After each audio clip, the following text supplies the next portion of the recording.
Everybody's taking birth on same or the other day. What is so much special about it? One of my friend who recently had a breakup said, "You don't have to live forever. It's okay to celebrate your birthday, but you're making that person so special on that particular day that the next day is feeling depressed." যা বলছে ঠিকই বলছে মনে হয়, হ্যাঁ, কে জানে। ও মানে জন্মদিনের দিনটাতেই তুমি স্পেশাল, তারপর দিন থেকে আর নয়, আসছে বছর আবার হবে। We used to have 3 or 4 birthdays in school on the same day. How can one be special? Every child is special.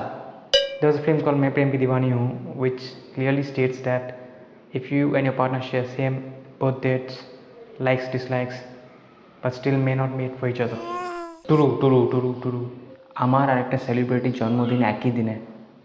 এ ওটা ভালো লয়, নিজের জন্মদিনে নিজেই পাত্তা পাবি না।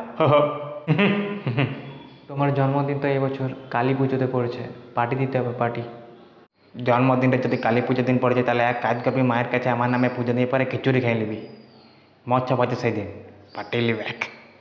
না না না না না না, আমি আমি আমি আমি আমি পার্টি দেবো না, আমি পার্টি নেবো না। এর থেকে লিপ ইয়ার জন্মগ্রহণ করা ভালো ছিল রে। হ্যাঁ, কিছু না হতে হবে পার্টি। আমার একটা রিকোয়েস্ট আছে, যেটা আমি জানি কেউ না মানতেও পারে। কেক গালা গায়ে হাতে পায়ে মুখে না মেখে খাওয়াই ভালো। কেক বটে লোশন লয়, খাবার জিনিস, খাওয়াই ভালো।